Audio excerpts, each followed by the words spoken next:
Bienvenidos un día más a nuestro programa, nuestro espacio El Bufete Responde, un programa donde intentamos tratar temas de interés para todos los ciudadanos, que le pueda solucionar dudas a todos los ciudadanos que nos siguen cada semana en este espacio. Siempre lo hacemos con nuestro abogado colaborador Miguel Ángel Muñoz. Bienvenido, Miguel Ángel. Hola, muy buenas, Rocío. El tema a tratar de hoy, Miguel Ángel, se llama régimen económico matrimonial. Suena un poco raro, pero bueno, con tu ayuda siempre lo vamos a entender mucho mejor. Sé que suena un poco rimbombante, pero básicamente, ¿qué es? Bueno, para no perdernos, de una manera muy sencilla, como siempre, sería ese conjunto de normas que regula las relaciones económicas entre los dos miembros del matrimonio, entre sí y también respecto a terceras personas, independientemente de la forma en la que se haya contraído ese matrimonio. ¿Qué quiero decir? Que da igual si es un matrimonio religioso o canónico o, por el contrario, se contrajo de manera o de forma civil. Eso es básicamente el régimen económico matrimonial, donde se plasma en las llamadas y famosísimas capitulaciones matrimoniales. ¿Y cuál es el más recomendable? Muy buena pregunta y clásica pregunta de los clientes cuando llegan al despacho. Bueno, a ver, primero, hay tres tipos diferentes, tres regímenes diferentes. La sociedad legal de gananciales, la más conocida, creo que todos los espectadores lo habrán escuchado en alguna ocasión. En segundo lugar estaría el régimen de separación de bienes y por último el régimen de participación. Pero para responder a tu pregunta, Rocío, ¿hay algún sistema, alguna modalidad, algún régimen que sea mejor que otro? Depende. ¿Por qué? Porque habrá que estudiar las circunstancias de cada uno de los miembros de ese matrimonio para ver si debemos decantarnos por un sistema o por otro. Por ejemplo, ¿de qué depende? Pues primero, si están trabajando los dos o no. Segundo, del tipo de trabajo que tengan. Y esto es un aspecto muy importante. ¿Por qué lo digo? Pensemos, por ejemplo, en un matrimonio donde él, por ejemplo, haya montado un negocio de hostelería. Evidentemente, no solamente es una persona valiente por enfrentarse y abrir su negocio, cosa que me parece muy bien, pero, claro, un negocio, pues, como toda en la vida, puede ir bien o puede ir mal. ¿Qué quiero decir? Puede tener beneficio, ingreso, pero puede ser que no vaya como él espera y, desgraciadamente, tenga una serie de pérdidas. ¿Qué ocurre en ese caso? Que esas pérdidas pues pueden lastrar, pueden arrastrar, pueden salpicar, vamos a llamarlo así, a lo que sería el matrimonio. Por eso a lo mejor en ese caso en concreto yo recomendaría en ese caso que más bien se decanten por el sistema del régimen de separación de bienes, de manera que cada uno de ellos va a administrar y va a ser dueño de los bienes que ya tenía, por supuesto, antes de contraer el matrimonio, pero también de todos los bienes que contraiga durante el tiempo que esté en vigor ese matrimonio. Por tanto, no es que haya un sistema mejor que otro, sino que habrá uno que se adapte mejor que otro a nuestras circunstancias concretas, que es una situación y una cosa muy distinta. Pero puede parecer raro, ¿no? Cuando vas a casarte y le dices a tu pareja, no, nosotros nos vamos a casar, pero vamos a hacer separación de bienes. Sí. Parece que ya antes de casarte ya no te fías de tu pareja. Claro, ¿no? Huele o se puede asociar a como que desconfío de mi pareja, ¿no? Desconfío de mi novio, de mi novia, pero claro, habrá que verlo. ¿Por qué lo digo? Porque muchas veces, claro, evidentemente todo el mundo contrae matrimonio con toda la ilusión del mundo, es el día más importante, uno de los días más importantes de su vida, pero no sabemos lo que va a pasar en el futuro. Lo mismo, esa relación puede ir bien, que puede saltar por los aires, evidentemente, y ahí surgen los problemas. ¿Qué ocurre? Que si tenemos un régimen de separación de bienes, pues evidentemente va a facilitar las cosas en el hipotético caso o en el supuesto caso de que el día de mañana esa convivencia se deteriore por el motivo que sea y finalmente se ponga, fin o el término a esa relación sentimental que mantienen esas dos personas. Entonces, por eso digo que habrá que estudiar las circunstancias del caso para ver si un régimen es mejor que otro, pero también digo que a diferencia de lo que muchos espectadores piensen, y sobre todo quizás las personas más mayores, que lo ven como una mala señal, ¿no? Se están casando en separación de bienes, no confían, este matrimonio no va a ir bien. No tiene nada que ver. Lo que pasa es que también nos puede evitar muchos problemas a la hora de resolver lo que puede venir después de una ruptura sentimental, porque, ojo, no olvidemos una cosa, normalmente, en la mayoría de los casos, cuando hay una separación o un divorcio, primero se rompe esa convivencia y tenemos que resolver ese primer procedimiento judicial, ya sea de separación o de divorcio, y en la mayoría de los casos, posteriormente, tendremos que afrontar un segundo procedimiento. Ojo, estoy pensando en el caso típico que están casados en gananciales, para repartir esa masa de bienes que evidentemente se ha formado durante la vigencia del matrimonio. En cambio, si nos hubiéramos casado en régimen de separación de bienes, pues ese problema ya no lo tenemos. No digo que no tengamos problemas, pero es mucho más sencillo a la hora de resolver y, digamos, reconfigurar todo ese punto, digamos, volver a la nueva situación que supone la ruptura sentimental de esas dos personas, ¿no? Miguel Ángel, ¿este régimen económico matrimonial se puede modificar una vez que ya nos hayamos casado? Sí, se puede modificar todas las veces que consideren oportuno los miembros del matrimonio. ¿Por qué lo digo? Por ejemplo, es muy habitual que un determinado matrimonio se casa en gananciales y cuando pasa una serie de años, ¿por qué? Porque la vida cambia, las circunstancias cambian y a lo mejor es más conveniente modificar el régimen económico matrimonial y cambian, por ejemplo, pasan a un sistema de separación de bienes. Es algo también muy habitual, con lo cual, digamos que salvando las distancias pasa lo mismo que con el testamento. Yo puedo hacer todos los testamentos que quiera, pues en este caso yo puedo modificar el régimen económico del matrimonio todas las veces que consideremos oportuno, siempre y cuando evidentemente lo pactemos y nos pongamos de acuerdo con el otro miembro del matrimonio. Tenía ahora en mi pensamiento el testamento, que también lo tratamos, y también hablábamos de las modificaciones que podían tener. Eso es, siempre hay que intentar adaptarlo todo, las circunstancias cambian y evidentemente no es lo mismo, no tenemos las mismas circunstancias cuando contrajimos matrimonio, a lo mejor hace 5, 10, 15 o 20 años, que evidentemente las circunstancias y el entorno que tenemos ahora mismo, pues evidentemente todo eso influye, pero se puede cambiar sin ningún tipo de problema. Pero para todo este papeleo, ya sea separación de bienes o el régimen económico matrimonial, para todo esto, ¿dónde lo hacemos?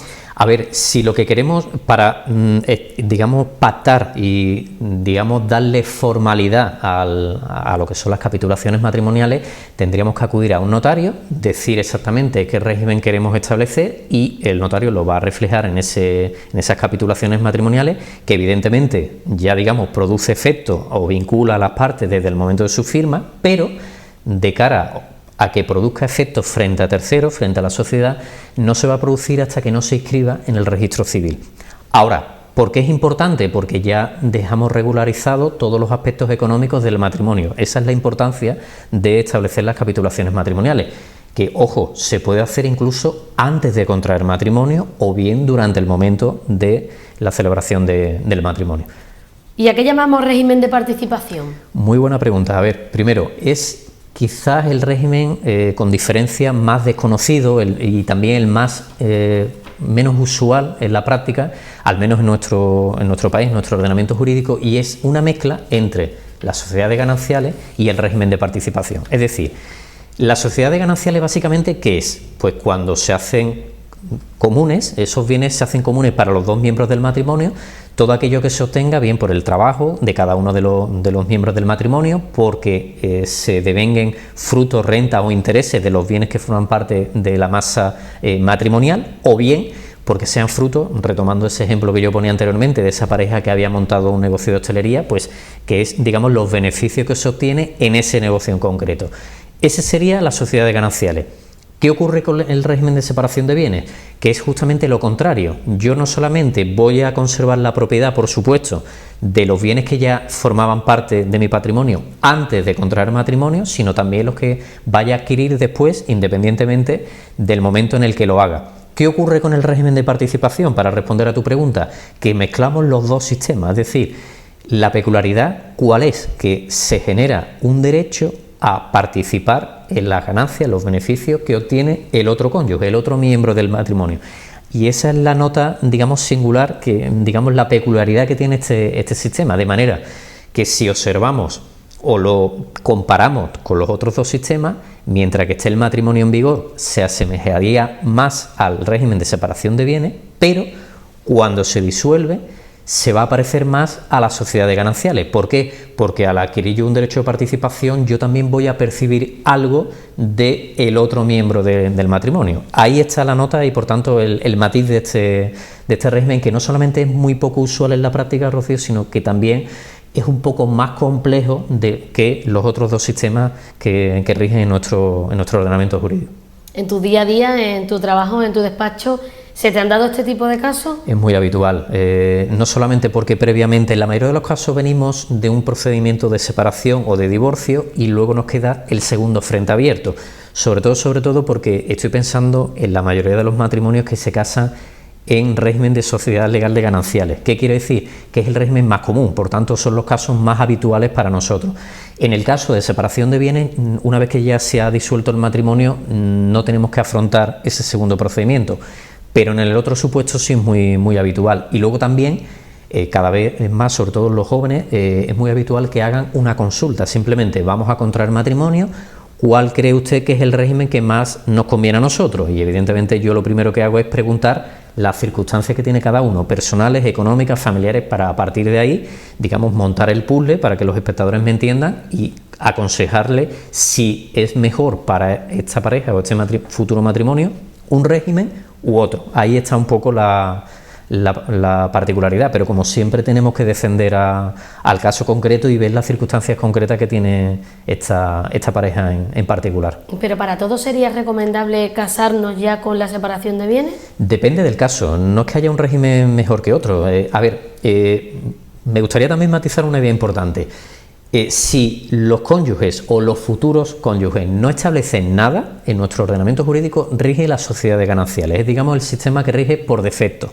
Ahora, si queremos pactar un determinado régimen, ahí tendremos que especificarlo y bien nos decantaremos por el régimen de participación que acabo de comentar hace unos minutos o bien por el régimen de separación de bienes. Ya dependiendo de la circunstancia vamos a optar por un sistema, por un modelo o por el otro, pero no siempre hay que decantarse automáticamente por el régimen de separación de bienes, depende. Lo que ocurre que el régimen de separación de bienes, como cada miembro del matrimonio administra, gestiona y por supuesto conserva la propiedad de sus bienes, claro, eso da una serie de ventajas que no lo tiene, por ejemplo, la sociedad de gananciales. ¿Por qué? Pues precisamente porque al hacer, digamos, esa masa en común y repartirla por mitades para ambos miembros del matrimonio, evidentemente cuando se disuelva el matrimonio habrá que repartirlo y ahí es muy habitual que ya se pierden las formas, empezamos a tirarnos literalmente los trastos a la cabeza y es muy habitual que tengamos procedimientos de este tipo en el juzgado, ya sea de mutuo acuerdo o de manera contenciosa, como los divorcios y las separaciones, pues exactamente igual. ¿Por qué? Porque hay que repartir esos bienes. ¿Y cuánto nos puede costar, Miguel Ángel? ¿Cuánto nos puede salir la bromita de tener que modificar este régimen económico matrimonial? Si es simplemente modificarlo, pues tendremos que acudir al notario al que nosotros consideremos más oportuno, bien porque es el que nos coge más cerca de nuestro domicilio, bien porque conocemos a ese notario y nos gusta la forma que tiene de trabajar este señor, pues evidentemente acudiremos a él. ¿Cuánto suele costar? Pues aproximadamente entre 80 y 100 euros aproximadamente, y pagando ese precio, evidentemente, o bien vamos a pactar el régimen económico del matrimonio o bien lo vamos a modificar porque consideremos que el régimen que establecimos en su momento cuando contrajimos matrimonio ya no es el más conveniente para nosotros y queremos adaptarlo a nuestra nueva circunstancia, a nuestra nueva realidad. Pero aproximadamente costaría alrededor de unos 100 euros para que más o menos los espectadores se hagan una idea. ¿Qué tipo de consejo les das a nuestros seguidores? Bueno, pues como siempre, primero, antes de dar el paso, que se asesoren, importante. ¿Por qué? Porque podemos evitar determinadas confusiones o determinados errores que posteriormente no solamente nos van a evitar los típicos y clásicos dolores de cabeza y preocupaciones, sino que además, siempre es mejor asesorarse de un profesional para que nos dé su opinión y seguramente nos va a encauzar por cuál es el régimen que más nos conviene. Y ojo, que no sé que los tiempos cambian, pero afortunadamente también ahora cada vez lo observo más en parejas y en matrimonios jóvenes, que ya el régimen de separación de bienes no es algo tan extraño, ya no es algo sinónimo de desconfianza que tú antes apuntas. No suena tan mal, efectivamente. Digamos que lo estamos interiorizando o nos estamos acostumbrando más a instaurar este tipo de sistema o de régimen económico del matrimonio, que no pasa absolutamente nada. Como todos los sistemas o todas las cosas en la vida tienen sus pros y sus contras, simplemente lo que hay que es estudiar cuál es el que más nos conviene a nosotros, pero no tiene nada, ni es mejor ni es peor que otro, sino simplemente tenemos que ver cuál es el que más se adapta a nuestras circunstancias. Bueno, yo antes de continuar, porque llega el momento que más nos gusta, con el que más disfrutamos, y son las preguntas de nuestros seguidores, antes que nada vamos a decir, Miguel Ángel, ¿dónde te podemos encontrar? Bueno, pues si quieren contactar con nosotros, como siempre, lo pueden hacer a través del correo electrónico que aparece a lo largo del espacio, info@munozdelgadoabogados.com, que recuerden, como siempre, los espectadores que no se puede poner la ñ en el correo electrónico. Si lo prefieren, a través de vía telefónica en el 678 21 53 62, o si quieren un contacto más personal, pues se pueden acercar a nuestro despacho en la calle Vázquez López, número 10, entre planta C. Y ahí, pues evidentemente, le daremos cita y le intentaremos resolver el problema lo antes posible. Muy bien. Pues llegamos a ese momento en el que, bueno, es como si todos los seguidores estuvieran aquí con nosotros. Eso es, virtualmente. Ayudándonos a realizar este espacio, y bueno, pues también ellos pues te preguntan sus dudas. Claro. ¿Cómo lo hacen los seguidores? Pues nosotros anunciamos el programa a tratar de la siguiente semana, que bueno, ya aprovecho y digo que la semana que viene hablaremos de delitos de vejaciones y amenazas leves, que bueno, que ya Miguel Ángel nos explicará, como siempre, nos pondrá sus ejemplos para que todos lo entendamos perfectamente. Pero claro, en el programa de la anterior semana pasada, anunciamos el tema a tratar de hoy y tenemos dos preguntas, como siempre. ¿Esas preguntas dónde la han enviado? Pues, como bien decía Miguel Ángel, a info@munozdelgadoabogados.com. Tenemos dos preguntas, son de Victoria y de José Manuel. Empezamos, si te parece, por la de Victoria, sí, que nos dice: ¿qué derechos tiene mi pareja sobre una casa que heredé antes de casarnos, pero en la que hemos invertido dinero del matrimonio en reformarla? Muy buena pregunta y un caso muy habitual. A ver, en principio, todo lo que yo heredo, evidentemente va a ser un bien privativo mío, es decir, en teoría le pertenecería a ella. Ahora bien, ¿qué ocurre?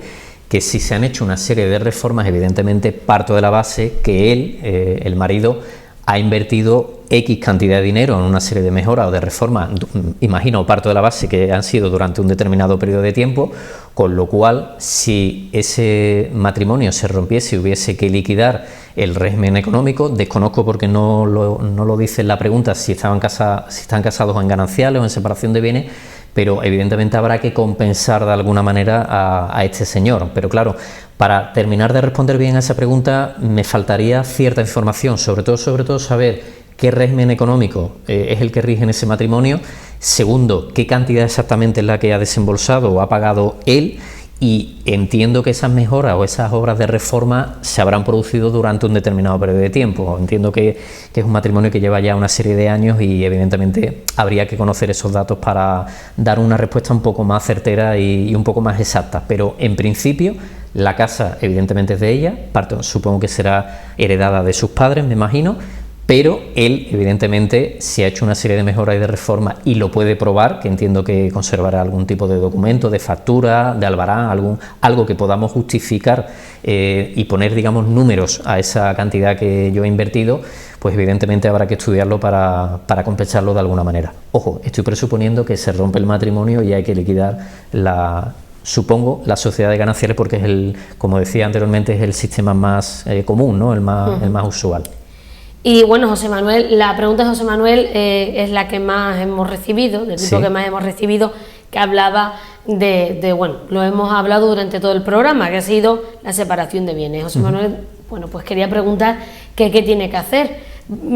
Hemos hablado durante todo el programa, pero bueno, si te parece, no te importa, Miguel Ángel, un resumen para José Manuel. Pues muy sencillo, si lo tiene claro junto a la otra persona que quieren pactar el régimen de separación de bienes, lo que tienen que hacer es acudir al notario que ellos consideren al que le venga mejor, al que le caiga más simpático, el que sea más barato, en fin, el que ellos decidan, y evidentemente decirle que van a contraer matrimonio, que quieren pactar expresamente ese régimen de separación de bienes para que así lo refleje el notario, y ya a partir de ese momento pues estaría, digamos, constituido y formalizado el régimen económico del matrimonio, con la ventaja fundamental que tanto él como el otro miembro del matrimonio, él o ella, evidentemente pues van a conservar la propiedad de todos los bienes y van a administrarlos y gestionarlos de la manera que cada uno considere más oportuno, sin tener que darle explicación al otro miembro del matrimonio. Esa es la peculiaridad del régimen de separación de bienes. Entiendo que por sus circunstancias pues habrán adoptado o querrán este sistema porque les vendrá mejor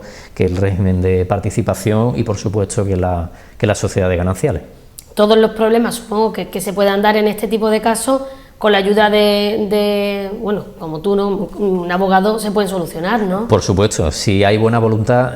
Yo siempre digo lo mismo, Rocío, siempre es mejor llegar a un acuerdo que tenernos que enfrentar a un juicio, evidentemente. ¿Por qué? Porque siempre cuando algo se pacta, independientemente de lo que sea, siempre es mejor para todos, es más rápido, normalmente tiene menos costes económicos para el cliente, menos preocupaciones y por tanto, y lo más importante para un abogado, antes le resolvemos el problema a nuestro cliente. Yo creo que es algo que no necesita explicación, es algo por pura lógica. Sin embargo, si estamos en la situación contraria, pues evidentemente la situación es mucho más tensa. Y claro, no es lo mismo que tú y yo pactemos una solución que el juez, que evidentemente parto de la base que va a tomar la decisión que estima más conveniente y por supuesto conforme a ley, pero claro, quizás la otra parte y yo no entendemos esa decisión y ahí evidentemente pues como toda resolución judicial, respetarla la tenemos que respetar y acatarla. Otra cosa es que estemos de acuerdo o no estemos de acuerdo por el motivo o por las razones que sean, pero evidentemente si podemos llegar a un acuerdo y a un buen entendimiento, mucho mejor para todos. Por lo menos es el consejo que yo siempre doy a todos los clientes. Pues muy bien, la semana que viene y voy a pedirte ¿Sí? que nos des una pequeña, no sé, anotación de lo que vamos a hablar la semana que viene. Delitos de vejaciones y amenazas leves. Voy a dar dos pequeños matices, Rocío, si te parece bien. Primero, son dos figuras que no tienen nada que ver y que son muy habituales en la práctica, aunque creo que muchos espectadores seguro que piensan que es justamente lo contrario, pero no digo más, lo dejo ahí en el aire para no resolver el misterio. La semana que viene, si quieren saber más, pues bueno, no lo olviden, aquí en Canal Luz, en el espacio del Bufete Responde con el abogado Miguel Ángel Muñoz y bueno, con lo que yo pueda ayudar, pues intentaremos solucionar todas las preguntas. Muchísimas gracias, Miguel Ángel. A vosotros un placer, Rocío, gracias. A ustedes muchísimas gracias por su atención, nos vemos en otro espacio del Bufete Responde.